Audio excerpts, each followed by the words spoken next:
রাষ্ট্র কোনো ছেলে খেলা নয়। 18 কোটি মানুষের ভাগ্য নিয়ে আমরা ছিনিমিনি খেলতে পারি না। এই রাষ্ট্রকে একটি নিয়মতান্ত্রিক পদ্ধতিতে চলতে দিতে হবে। কোনো রাজনৈতিক দলের অভিসন্ধির কাছে আমরা কোনোদিন মাথা নত করতে পারি না। এই জনগণের স্বার্থই চূড়ান্ত, এই জনগণের অভিপ্রায়ই চূড়ান্ত, এই দেশের সার্বভৌম জনগণই হচ্ছে চূড়ান্ত সিদ্ধান্ত দেওয়ার মালিক। তাল ধপ করিয়া পড়িল নাকি পড়িয়া ধপ করিল, কথা তো একখানি। কেউ কেউ বলছে এই দাবি এখনই বাস্তবায়ন করতে হবে কনস্টিটিউশনাল অর্ডারের মধ্য দিয়ে। এখানে সুস্পষ্ট বক্তব্য হচ্ছে কনস্টিটিউশনাল অর্ডার কে জারি করবে, কে বাংলাদেশের জনগণ কাকে ক্ষমতা দিয়েছে, সেটা কোন ফোরামে জাতীয় সংসদ ছাড়া এই সংসদ পরিবর্তন করা যায়। সেজন্য আসুন, আমি আহ্বান জানিয়েছি, সুপ্রিম কোর্টের একটা মতামত নেই যে এই সরকারের সেই সংবিধান পরিবর্তনের ক্ষমতা আছে কিনা, অন্য কোনো প্রক্রিয়ায় অন্য কোনো কর্তৃপক্ষ, জাতীয় ঐকমত্য কমিশন বা কোনো রাজনৈতিক দল সেই সংবিধান পরিবর্তনের ক্ষমতা রাখে কিনা। এই সংবিধান যদি পরিবর্তন হয় কোনো একটা নির্বাহী অথবা কনস্টিটিউশনাল অর্ডারের মধ্য দিয়ে, তাহলে দুইটা কনস্টিটিউশন বিরাজমান হবে। বিচার বিভাগ কোন কনস্টিটিউশন মানবে, কোন পদ্ধতিতে বিচার হবে। যে কোনো জনগণ তার সাংবিধানিক অধিকার আছে আদালতে যে জিজ্ঞেস করার যে আমার ব্যক্তিগত এবং সম্পত্তি এবং জানের বিভিন্ন ক্ষয়ক্ষতি হওয়ার সম্ভাবনা আছে বিভিন্ন ইস্যুতে, সুতরাং আমি এই সংবিধান কোনটা মানব, কিভাবে পরিবর্তিত হলো। আপনারা এই রিট আমি দায়ের করলাম, যে কোনো জনগণ বলতে পারে সেই রিটের প্রেক্ষিতে সুপ্রিম কোর্ট বা হাইকোর্ট কি বলবে। আমরা সেই প্রশ্নে বলেছিলাম যে 106-এ আসুন, যে পদ্ধতিতে আমরা সুপ্রিম কোর্টের মতামত চাইতে পারি, অ্যাডভাইজারি রুল দেওয়ার ক্ষমতা আছে, সেখানে যাই। আমরা সুপ্রিম কোর্টের মতামত নেই যে কোনো প্রক্রিয়া আছে কিনা বৈধ, যে প্রক্রিয়ায় এই সাংবিধানিক আদেশ জারি করা যায়, কিন্তু তাতে আমরা একটি দলের অনীহা দেখলাম। আমরা যখনই একটা বৈধ প্রক্রিয়ার কথা বলি তখন তারা বলে জনগণের অভিপ্রায় এখানে চূড়ান্ত। হ্যাঁ, জনগণের অভিপ্রায় চূড়ান্ত, জনগণের অভিপ্রায় প্রকাশিত হয়েছে গণ অভ্যুত্থানের মধ্য দিয়ে, সেই অভিপ্রায়ের মধ্য দিয়ে এই সরকার প্রতিষ্ঠিত হয়েছে, সঠিক। কিন্তু এই অভিপ্রায়কে বাস্তবায়নের জন্য তো আমাদেরকে সুপ্রিম কোর্টের দ্বারস্থ হতে হয়েছে, আর্টিকেল 106-এর দ্বারস্থ হতে হয়েছে। আমরা সুপ্রিম কোর্টের মতামতের ভিত্তিতে অন্তর্বর্তীকালীন সরকারের গঠন দেখেছি, উপদেষ্টাদের শপথ দেখেছি, আমরা সেটাকে বৈধ প্রক্রিয়া মনে করি। কেউ কেউ বলতে পারে তার মধ্য দিয়ে তো এই সংবিধানের কিছু কিছু দ্বারা অ্যাব্রোগেটেড হয়েছে। হ্যাঁ, হয়েছে, কিছু কিছু দ্বারা অ্যাব্রোগেটেড হতে পারে। সেই জন্যই তো 106-এর মতামত নেওয়া হয়েছে। যখন সুপ্রিম কোর্ট বলল রাষ্ট্রপতিকে যে 106 অনুসারে আপনারা অন্তর্বর্তীকালীন সরকারের প্রধান উপদেষ্টা এবং অন্যান্য উপদেষ্টাদের শপথ গ্রহণ করাতে পারেন, সেখানে এই বৈধতাটা দেয়া আছে। সুতরাং যারা বলছে অ্যাব্রোগেটেড হয়েছে, সেই অ্যাব্রোগেটেড পোর্শনটা এখানেই কভার করা আছে। হ্যাঁ, যদি এখনও প্রয়োজন হয়, জাতির প্রয়োজনে, যদি জরুরি প্রয়োজনে সংবিধানের কোনো বিষয়ে ভায়োলেট করার বা এখনই কার্যকর করার প্রয়োজন হতে পারে, সেই বিষয়েও আমরা সুপ্রিম কোর্টের মতামত নিতে পারি।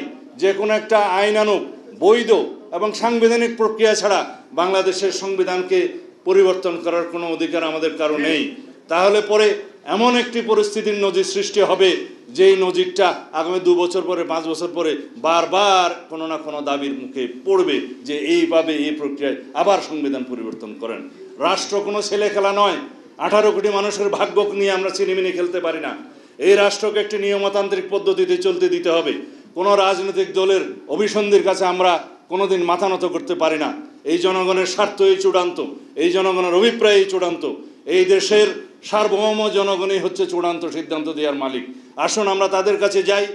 আমরা বলেছি নির্বাচনের দিনে, একই দিনে আরেকটা ব্যালটের মাধ্যমে গণভোটের সেই রায়টা নেওয়া যাবে যে এই সংস্কারের মধ্যে ঐকমত্য কমিশনের কাছে আমরা যারা প্রতিশ্রুতিবদ্ধ হয়েছে সকল রাজনৈতিক দল, সেই প্রতিশ্রুতির পক্ষে জনগণ আছে কিনা, সেই সনদের পক্ষে জনগণ আছে কিনা, হ্যাঁ অথবা না বলুন। যদি জনগণ হ্যাঁ বলে, তাহলে সেই পার্লামেন্ট, সেই নির্বাচিত সংসদের প্রত্যেকটা সংসদ সদস্য আইনানুগভাবে ম্যান্ডেট প্রাপ্ত হবে এই সনদ বাস্তবায়নের জন্য, তারা বাধ্য থাকবে সেই সনদ বাস্তবায়নের জন্য। আমরা সেই প্রক্রিয়ার কথা বলেছি, কিন্তু না, তাদের কথাই মানতে হবে যে সাংবিধানিক আদেশের মধ্য দিয়ে অবৈধভাবে এই ঘোষণা নাকি এখনই জারি করতে হবে, উইথ ইমিডিয়েট এফেক্ট, যে আজকে থেকে কার্যকর হলো ধরে নিয়ে। সংবিধান তো কোনো কচুপাতার পানি নয় যে যা খুশি যেভাবে খুশি সেভাবে আমরা বলে দিলেই পরিবর্তন হবে।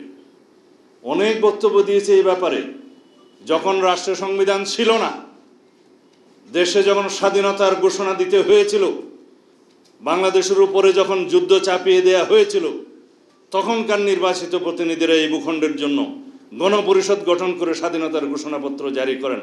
সেখানেই জনগণের সামনে তারা বললেন, তারা গণপরিষদ গঠন করলেন। তারাও রাষ্ট্রপতি, উপরাষ্ট্রপতি এবং মন্ত্রিপরিষদ গঠনের জন্য তারা এখতিয়ার দিলেন এবং তারা জনগণের পক্ষে রাষ্ট্র পরিচালনা করলেন। তারা জনগণের পক্ষে সমস্ত আইন কানুন প্রেসিডেন্ট অর্ডারের মাধ্যমে জারি করলেন। সেই বৈধ প্রক্রিয়ার মধ্য দিয়েই বাংলাদেশ চলেছে। পরে সংবিধান হয়েছে, সেই সংবিধান অনুসারে নির্বাচন হয়েছে, নির্বাচনের পরই সেই সাংবিধানিক প্রক্রিয়া রাষ্ট্র রেগুলারলি এসেছে, এখানে কোনো অনিয়ম হয়নি।